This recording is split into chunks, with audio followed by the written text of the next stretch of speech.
Lily Mason sat at her usual corner table in Bell Street Café. Her fingers traced the rim of her ceramic mug. The smell of fresh coffee and baked goods filled the air. Lily had been blind since birth, but her other senses were sharp. She could tell when someone new walked into the café. She could hear different footsteps, smell different colognes, and feel the change in air when the door opened. Today was Tuesday, just like any other Tuesday. Lily came here every morning before going to her job at the music store where she taught piano. The baristas knew her well. They always guided her to the same table and brought her favorite tea without her asking. "Here you go, Lily, chamomile. With honey, just how you like it," said Megan, placing the mug carefully in front of Lily's hands. "Thanks, Megan. Busy morning?" Lily asked. "Not too bad." "The usual crowd," Megan replied before hurrying off to serve another customer. Lily enjoyed these quiet moments. She liked listening to the café noises, the hiss of the coffee machine, quiet conversations, spoons clinking against cups, and the bell that rang whenever someone opened the door. The bell rang again. Lily noticed something odd right away. There was no sound of footsteps. Instead, she heard a strange sliding sound, like something heavy being dragged across the floor. And there was a smell, something she had never smelled before. It was like metal and spices mixed together. The café got quieter. People stopped talking. Lily could feel that something unusual was happening, but she couldn't see what it was. The strange sliding sound came closer to her table. Then it stopped. "Excuse me," said a deep voice with an odd accent. "Is this seat taken?" The voice didn't sound quite right. It had a rumble to it, like someone talking through a fan or filter. "All yours," Lily said with a smile, pointing to the chair across from her, and Lily. There was a pause, longer than normal. Then the strange voice said, "Drax!" Another pause. "DRX ... Smith." The way he said the name made Lily think it wasn't his real one. She heard the chair creak loudly as if something very heavy was sitting on it. "Nice to meet you, Drax Smith," Lily said. "You're not from around here, are you?" "What makes you think that?" Drax asked. His voice sounded careful, measured. "Just a feeling," Lily replied. "You sound different in a good way." What Lily couldn't see was that Drax wasn't human at all. He was a massive, dragon-like alien, nearly 7 feet tall even when trying to sit hunched over. His body was covered in scales that shifted colors slightly as he moved. A long tail curled around the legs of his chair. He was using advanced technology to create a human appearance that everyone else in the café could see, a tall man with unusual features. But the disguise wasn't perfect. Sometimes it flickered, showing glimpses of his true form. Drax was actually Draxelvarian, Supreme Commander of the Voidfang Armada. His real name couldn't even be pronounced correctly with a human tongue. He controlled 7 star systems and had destroyed entire planets. His warship, larger than Earth's tallest buildings, was currently hiding behind the moon waiting for his orders. "I am visiting," Drax said carefully. "Studying this area." "Oh, are you a student, Professor?" Lily asked. Drax's large clawed hand, which appeared human to others, wrapped around a water glass. "You could say I am gathering information." "Well, you picked a good café for it." "Best people watching spot in town," Lily said with a smile. "Not?" Realizing the irony of her words, Drax tilted his head, confused by her phrase. "People watching?" "It's an expression," Lily explained. "It means this is a good place to observe others. I can't see them, of course, but I can hear lots of interesting conversations. I bet you can see all sorts of people from this spot." "Yes," Drax said, looking around at the humans in the café. "Many different specimens," Lily laughed. "Specimens? That's an odd way to put it." Drax realized his mistake. "I meant people." "Many different people." Across town, at the local NASA monitoring station, Frank Nichols stared at his computer screen with growing alarm. The object he had spotted entering Earth's orbit 2 days ago had moved again. It was massive, metallic, and definitely not a meteor or satellite. "Hey, Grace, can you look at this?" Frank called to his supervisor. "I think we might have a situation here." Grace Miller walked over and looked at his screen. Her eyes widened. "That's not space junk. Have you told anyone else about this?" "Not yet," Frank replied. I wanted to be sure first. Send the data to headquarters immediately, Grace said, her voice tense. And Frank, let's keep this quiet until we hear back. Back at the cafe, Lily and Drax continued their strange conversation. So, what brings you to our little town? Lily asked. We're not exactly a tourist destination.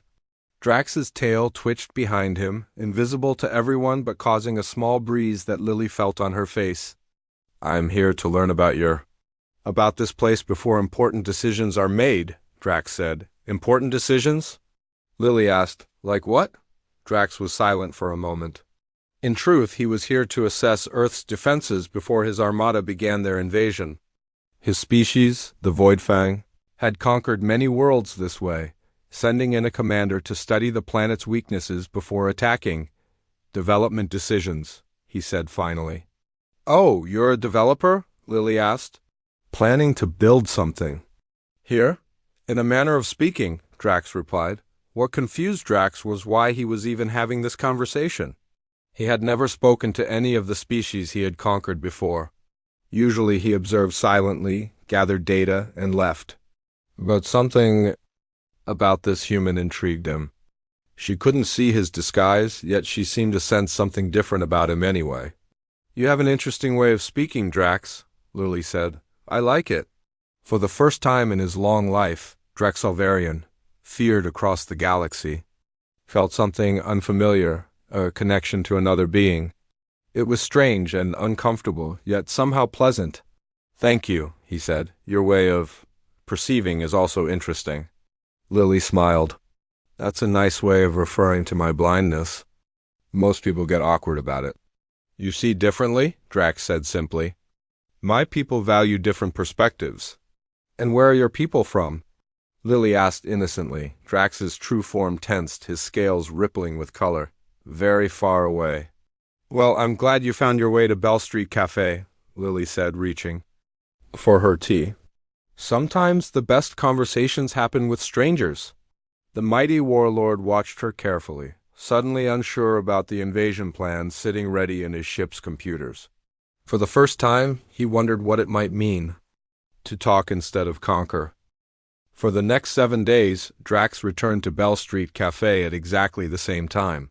The staff began to recognize him as the strange man who always sat with Lily. He never ordered anything. He just came in, sat down, and talked with her for exactly 47 minutes each day. On the 8th day, Lily noticed this pattern. You're very exact with your time, she said as Drax sat down. You always leave after exactly 47 minutes. Not 45, not 50, always 47. Drax shifted in his seat. His tail, invisible to others, curled tighter around the chair legs. My device needs. I have a tight schedule, he said. The truth was that his disguise technology could only work for 47 Earth minutes before it needed to reset. Any longer and the human image would fail, revealing his true dragon form to everyone in the cafe. What kind of work do you do that's so precisely timed? Lily asked. She took a sip of her tea. I am a commander, Drax said, choosing his words carefully. I lead others. Military? Lily asked.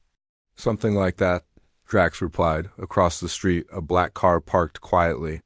Inside, Frank Nichols from NASA watched the cafe through binoculars.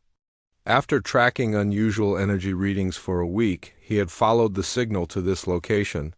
Are you sure this is the place? Asked his partner, Grace Miller. Positive, Frank said. Whatever's causing those energy spikes is in that cafe right now. Back inside, Lily and Drax continued their conversation. Tell me about the stars, Lily said suddenly. I've never seen them. People try to describe them, but everyone does it differently. Drax looked at Lily with surprise.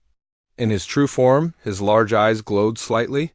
The stars are ancient warriors, he said, forgetting to use his practiced human speech patterns. They fight against the darkness, burning their own bodies as fuel. Some die quietly, others explode in final glory. My people remember each one that dies. Lily's face lit up. That's beautiful. Most people just say they're bright dots or balls of gas. You make them sound alive. They are alive in their way, Drax said softly. I have seen many stars die. You talk like you've actually been to the stars, Lily said with a smile. Drax realized his mistake. I mean in books and pictures. Up in space, behind the moon, Drax's massive warship waited. Inside, his second-in-command paced nervously. Commander Drax Elvarian had never taken so long to complete a scouting mission before. Usually he gathered information for 3 days and then ordered the attack. It has been 8 Earth days, the second-in-command said to the ship's computer. Should we begin invasion protocols without him? Negative, the computer replied. Only Commander Drax Elvarian can authorize invasion sequence. The second-in-command looked out at the blue planet visible on the screen. What is keeping him? There, in the café, Drax felt a vibration from the small device hidden in his pocket. It was a warning that his disguise would fail in 5 minutes. I must leave soon, he told Lily. Already? It feels like you just got here, she said. Time passes differently when we talk, Drax replied. This was actually true. For a being who had lived for centuries, these short conversations somehow felt both fleeting and eternal. Will you come back tomorrow? Lily asked. Drx hesitated. His mission was already taking too long. He had gathered enough information about Earth. He should return to his ship and begin the invasion. That was his purpose. That was what he had always done. Yes, he said, surprising himself. I will return. As he stood to leave, a small child ran past their table, bumping into Drax hard. The impact made his disguise device flicker. For just a second, his true form was visible to everyone in the café, a 7-foot dragon with shimmering scales and glowing eyes. A woman gasped. A man dropped his coffee cup. The child looked up, eyes wide, and started to scream, but then the disguise stabilized, showing the human form again. Most people blinked, confused, thinking they had imagined it. Frank, watching from across the street, nearly fell out of the car. Did you see that? He shouted to Grace. Tell me you saw that. I saw it, Grace said, her face pale. We need to call headquarters now. Drax hurried out of the café, unaware of the brief exposure. His device was failing faster than expected. He needed to get back to his hidden ship to reset it. Lily sat at the table, wondering why everyone in the café had suddenly gone quiet. Is everything okay? She asked the room. I heard a crash. Megan the barista came over quickly. Everything's fine, Lily. Someone just dropped a cup. She leaned closer and whispered, Your friend is unusual, isn't he? Drax? Yes, he's different, Lily said with a smile, but in a good way. He describes things like no one I've ever met. No, I mean ...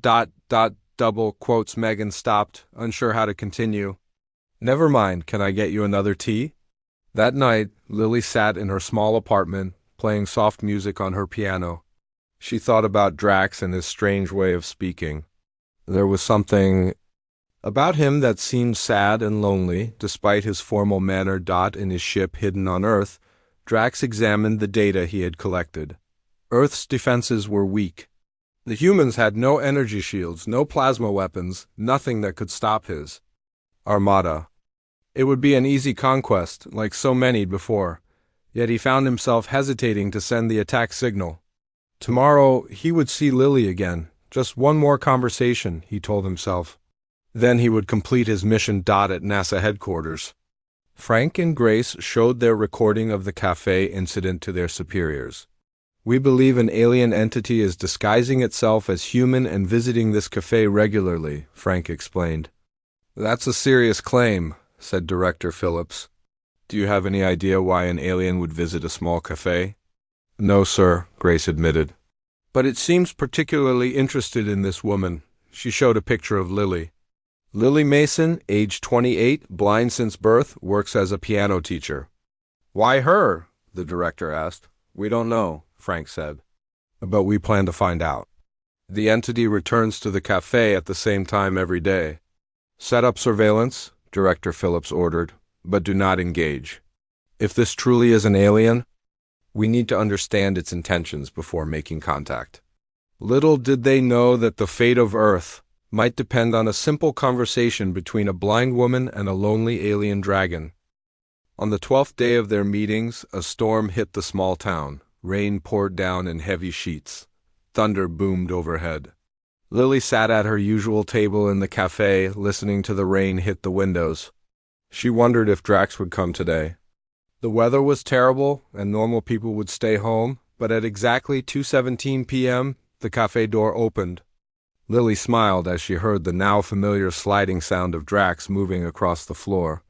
"You came," she said as he sat down. "I said I would," Drax replied. His voice sounded strange today, more mechanical than usual. His disguise device had been damaged by the rain. Water and alien technology did not mix well. Outside the cafe, Frank and Grace sat in their car with 4 other NASA agents.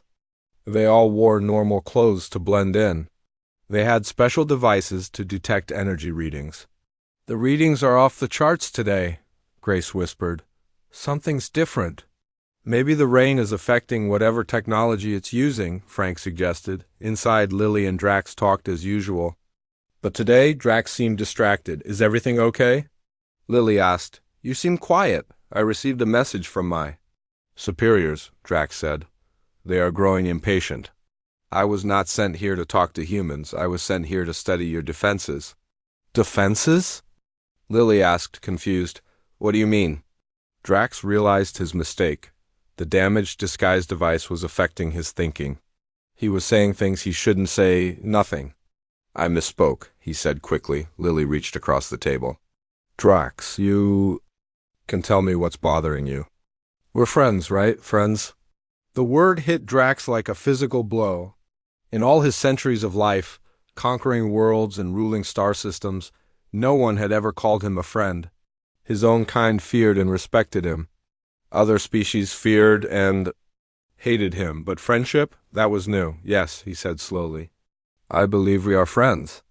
Just then, his disguise device made a sharp crackling sound. Sparks flew from his pocket. The holographic human image around him flickered wildly.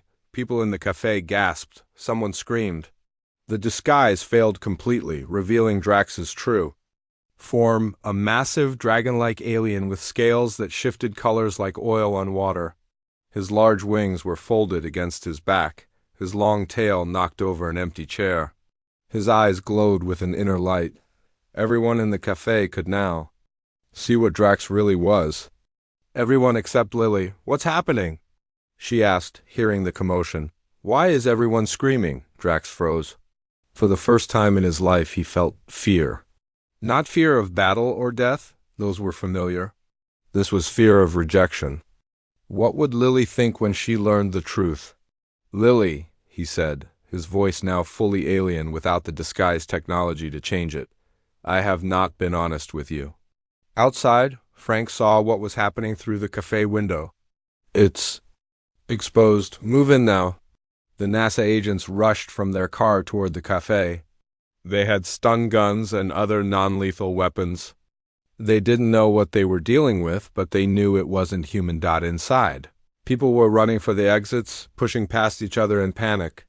But Lily stayed seated, her face turned toward Drax. "What do you mean?" she asked. "Honest." "About what?" "I am not human," Drax said.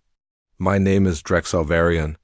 I am the Supreme Commander of the Voidfang Armada. I come from a world many light years from Earth." Lily was silent for a moment. Then she said, "I knew you weren't from around here." Despite the chaos, Drax made a sound that might have been a laugh. "You are not afraid? Should I be?" Lily asked. "You've been nothing but kind to me for 12 days. Why would that change now?" Before Drax could answer, the cafe door burst open. Frank, Grace, and the other NASA agents rushed in, weapons pointed at Drax. "Step away from the human," Frank shouted. Drax's natural instinct was to attack. He could easily kill everyone in the room. His claws could tear through walls. His breath could melt metal. He had destroyed entire cities with less effort than it would take to clear this cafe, but Lily was still sitting calmly at the table, unafraid. "What's going on?" she asked. "Who's shouting?" "Government agents," Drax told her. "They have weapons pointed at me. Are you in danger?" Lily asked, concerned. Drax almost laughed again. Their weapons could not harm him. but her concern touched something deep inside him. "No," he said, "but they think you are in danger from me." "That's ridiculous," Lily said. She turned toward the sound of Frank's voice. "Whoever you are, Drax is my friend. He's not dangerous." "Ma'am, you don't understand what you're dealing with," Grace said, stepping forward. "That creature is not what you think?" "I know exactly what I'm dealing with," Lily said firmly. "A visitor from another world who likes to drink tea with me. Now, please stop pointing guns at him." Frank and Grace looked at each other in confusion. This was not how they expected first contact with an alien to go. In orbit around Earth, Drax's warship received an automated distress signal from his damaged disguise device. The ship's computer recognized that its commander was exposed and potentially in danger. It began preparing weapon systems. Back in the café, Drax made a decision. He slowly raised his clawed hands to show he meant no harm. "I will go with you," he said to the NASA agents. "I will answer your questions." "But Lily comes too." "Out of the question," Frank said. "She's a civilian." "Then I go nowhere," Drax replied, his voice deepening to a growl. The walls of the café vibrated with the sound. The agents looked nervous. They knew their weapons probably wouldn't stop this creature if it decided to fight. "Fine," Grace said. After a moment, "She can come, but this is highly irregular." "Welcome to First Contact," Lily said with a small smile. "I imagine everything about it is irregular." She stood up and reached out her hand. Without hesitation, Drax took it gently, in his massive clawed one. The NASA agents watched in amazement as the fearsome alien carefully guided the blind woman through the scattered chairs and tables. As they left the café, Lily asked quietly, "So, what do you really look like?" "Like nothing you have ever seen before," Drax replied honestly. "Someday, you'll have to let me see you my way," Lily said. She raised her free hand. "May I?" Drax understood. He lowered his head so her hand could reach his face. Gently, Lily's fingers touched the scales on his cheek. She traced the contours of his alien features. "Fascinating," she whispered. "You feel like nothing I've ever touched before." Above them, Drax's warship received a new command, sent directly from its commander's thoughts. "Stand down. Wait for further instructions." The fate of Earth had just changed, all because of a chance meeting in a small café. The government facility was large and cold. Lily sat in a metal chair, wrapped in a blanket someone had given her. She could hear people rushing around, talking in excited voices. Next to her, Drax made small movements that caused his scales to rustle softly. They were in a big room that had been quickly set up for this unexpected meeting. Scientists, military people, and government officials filled the space. Everyone was trying to understand the situation. Director Phillips of NASA walked into the room. He had flown in by helicopter as soon as he heard the news. An actual alien on Earth was the biggest event in human history. "Let me get this straight," the director said, looking at his notes. "You came to Earth to study our defenses before your fleet invaded. But instead, you've been having tea with Ms. Mason for the past 12 days? Drax's tail moved slowly back and forth across the floor. "That is correct." "And your warship is currently behind our moon?" "Yes," Drax confirmed. "The Annihilator is a battle cruiser capable of destroying your major cities within minutes." The room fell silent. Everyone looked frightened except Lily, who couldn't see the massive dragon alien or the worried faces around her. "So why haven't you attacked?" Director Phillips asked. Drax turned his large head toward Lily. "I found something unexpected on this planet." "Tea and conversation?" Lily suggested with a small smile. "Friendship," Drax said simply. The humans in the room exchanged confused glances. This was not how they imagined a meeting with an alien invader would go. Frank stepped forward with a tablet computer. "Sir, we've been monitoring communications between the alien ship and Commander Drexelvarian's device. It appears he sent a stand-down order to his fleet. Is this true?" The director asked Drax. "Yes," Drax replied. "I have delayed the invasion." "Delayed or canceled?" Grace asked sharply. Drax was silent for a moment. In all his years as a conqueror, he had never canceled an invasion. It was not the way of his people. The strong conquered the weak. That was the natural order of things. I am considering my options, he said finally. Lily reached out until her hand found Drax's arm. His scales felt smooth and warm under her fingers. Drax, or Draxilvarian, or whatever your real name is, she said. Why do you conquer planets? The question surprised everyone, especially Drax. No one had ever asked him why before. It is what we do, he said. What we have always done. The Voidfangs spread across the stars, taking what we need. But why? Lily pressed. What do you need from Earth that you don't already have? Drax had no answer. His people had been conquering worlds for so long that no one questioned the purpose anymore. They simply did it because it was tradition. In all your travels, Lily continued, have you ever just talked with the people on other worlds? Made connections? Shared stories? No, Drax admitted. We do not talk to our conquests. Then you've been missing the best part of visiting new places, Lily said. The people. A scientist in the room whispered to another. Is she giving an alien warlord a lesson on interplanetary relations? Director Phillips raised his hand for silence. Miss Mason, while your friendship with the commander is unusual, we need to discuss the immediate threat to Earth. There's a warship behind our moon. A ship filled with more of your kind? Lily asked Drax. Yes, Drax said. Warriors waiting for my command. And they've never talked to humans either. No, Lily thought for a moment. Maybe they should. The director looked shocked. You're suggesting we invite more aliens to Earth? Aliens who came here to conquer us? I'm suggesting that talking worked better than fighting so far, Lily said calmly. Drax has been here for almost 2 weeks, and no one has been hurt. Drax's large eyes studied Lily with interest. In all his conquests, no species had ever suggested peaceful communication once they knew his true purpose. They always fought back, even when it was hopeless. Yet here was this small, blind human suggesting they talk more. I could bring a small delegation from my ship, Drax offered. No weapons. Just talk. The military general in the room shook his head. Absolutely not. This could be a trick. It's not a trick, Drax said. His voice was firm but not threatening. If I wanted to destroy your world, I would have done so already. Your weapons cannot stop the Annihilator.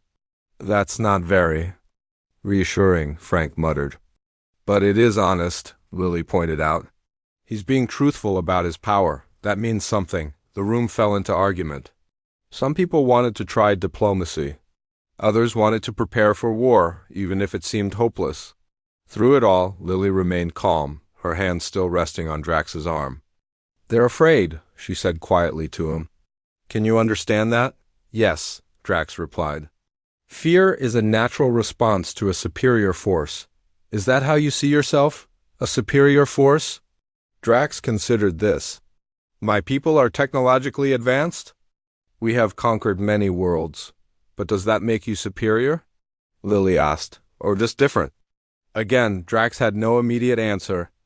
This simple human asked questions that had never occurred to him in all his centuries of life. Director Phillips finally raised his voice above the arguments.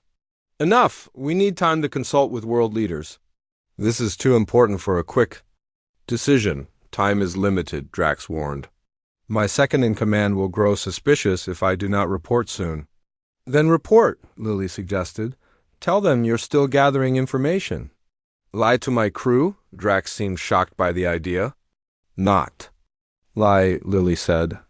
You are gathering information. Just a different kind than they expected. Drax made a rumbling sound that might have been laughter. You would make a good Voidfang strategist, Lily Mason? For the first time since entering the facility, Lily looked truly surprised. Was that a joke? Do alien dragons make jokes? Not usually, Drax admitted. It seems you are changing me. Director Phillips cleared his throat. Commander Draxilvarian, would you be willing to send a message to your ship explaining that you need more time? Say another Earth week? Drax nodded his massive head. I can do this, but my second-in-command will want to know why. Tell them the truth, Lily said. That you found something unexpected on Earth that requires further study. The truth, Drax repeated thoughtfully. How unusual in matters of war. As the meeting continued late into the night, Drax sent a message to his ship. For the first time in the history of the Voidfang Armada, an invasion was not just delayed but questioned, and it all began with a chance conversation in a small café between a blind girl and a lonely alien dragon. 6 months had passed since the day Drax's disguise failed at the Bell Street Café. The small coffee shop had changed a lot since then. The owners had rebuilt it with a stronger floor and higher ceiling. They even added a retractable roof. They renamed it the Dragon's Den. It became famous overnight as the place where Earth's first peaceful contact with aliens happened. Lily sat at her usual table, now much larger to fit her regular companion. Drax's massive form curled around the specially built chair. His tail rested carefully on the floor, away from the paths where people walked. He was drinking from a large metal cup designed to handle the heat of the special tea he liked. The meeting with the United Nations went well yesterday, Lily said. She wore a new dress and had her hair styled differently. Her life had changed too. She was now Earth's unofficial ambassador to the Voidfang. Yes, Drax agreed. His deep voice no longer needed to be disguised. People had gotten used to seeing the massive dragon alien in their town. The trade agreement will benefit both our peoples. What no one could have predicted 6 months ago was how quickly things would change. After many long talks between Drax and world leaders, something amazing happened. Instead of an invasion, Earth and the Voidfang began a peaceful relationship. Frank Nichols rushed into the café, excited as always. After discovering an alien, his career at NASA had taken off. Now he led the new Department of Alien Relations. The cultural exchange program has 10,000 applicants, Frank announced, sitting down at their table. People from all over Earth want to visit Voidfang worlds. And many of my people wish to visit Earth, Drax said. It is unprecedented. Grace Miller joined them, carrying a tablet computer. She had been promoted too. The translation program is working well. We can now understand 5 different Voidfang languages. Lily smiled, all because 2 strangers had a conversation over tea. The door opened and Director Phillips walked in with an important-looking Voidfang official. This one was smaller than Drax, with scales that shimmered in shades of blue and green. Commander Drexelvarian, the Voidfang official said, bowing slightly. The Council sends their regards. Vizier Krelzak, Drax acknowledged. How goes the transformation? 7 star systems have signed the new peace agreements, Krelzak reported. The transition from conquered territories to trading partners is proceeding smoothly. This was perhaps the most surprising change of all. After Drax decided not to invade Earth, he made an even more shocking decision. He began freeing all the worlds the Voidfang had conquered. Instead of ruling by force, they now offered trade and cultural exchange. And how are the former conquest fleets adapting to their new role as exploration vessels? Drax asked. Better than expected, Krelzak admitted. Many warriors find scientific discovery more satisfying than battle. They say exploring with open communication provides more challenge than conquering. Lily reached out and found Drax's scaled arm. She still couldn't see him, but she had learned to recognize him by touch and sound. I told you that talking to people was the best part of visiting new places. Drax made the rumbling sound that humans now recognized as Voidfang laughter. You were right, Lily Mason. In all my centuries of life, I never knew what I was missing. Outside the café, people went about their daily lives. Some humans walked alongside visiting Voidfang, showing them Earth customs. In the sky, visible through the café's open roof, a small Voidfang shuttle hovered. It was giving rides to excited children and their parents. The massive warship that had once hidden behind the moon, the Annihilator, was still in Earth orbit. But now it had a new name, the Ambassador. It served as a meeting place for humans, and Voidfang, a neutral ground where both species could learn from each other. There is something I have been meaning to ask you, Drax said to Lily. Would you consider visiting my homeworld? As Earth's ambassador, your perspective would be valuable. Lily looked surprised. Me, but I can't see your world. But you can. Feel it, hear it, smell it, Drax said. And you can talk to my people. You understand things that others miss because they are too busy looking, Director Phillips nodded. We think it's an excellent idea. No one is better suited to represent humanity. Besides, Frank added, the Voidfang have developed something. They want you to try. A device that might let you see in their way? Lily's face lit up. Really? How? Grace explained, it uses sound waves and touch sensations to create a kind of mental picture. It's how young Voidfang learn to perceive the world before their eyes fully develop. You would experience our world in the true Voidfang way, Drax said, not as an outsider, but as one of us. Tears formed in Lily's eyes. I would be honored. As they discussed the details of the trip, a small child approached their table. The little boy looked at Drax with wide, curious eyes. Are you really a space dragon? The boy asked. Drax lowered his massive head to the child's level. I am Voidfang. Some might say we resemble your Earth dragons. Cool, the boy exclaimed. Can you breathe fire? Not fire, Drax explained patiently, but a form of heated plasma. That might look similar. Would you show me sometime? The boy asked hopefully. The boy's mother rushed over. Tommy, don't bother the commander. It is no bother, Drax assured her. Curiosity should be encouraged. Perhaps at the next cultural demonstration in the park, young Tommy can see Voidfang abilities safely displayed. The mother smiled gratefully and led her excited son away. Lily listened to the exchange with a smile. You've changed, she said to Drax when they were alone again. The fearsome warlord has become a teacher. I have learned that sharing knowledge brings more satisfaction than demonstrating power, Drax said. Another lesson from our conversations. As the sun set over the small town that had become the center of human Voidfang relations, Lily and Drax continued talking at their table.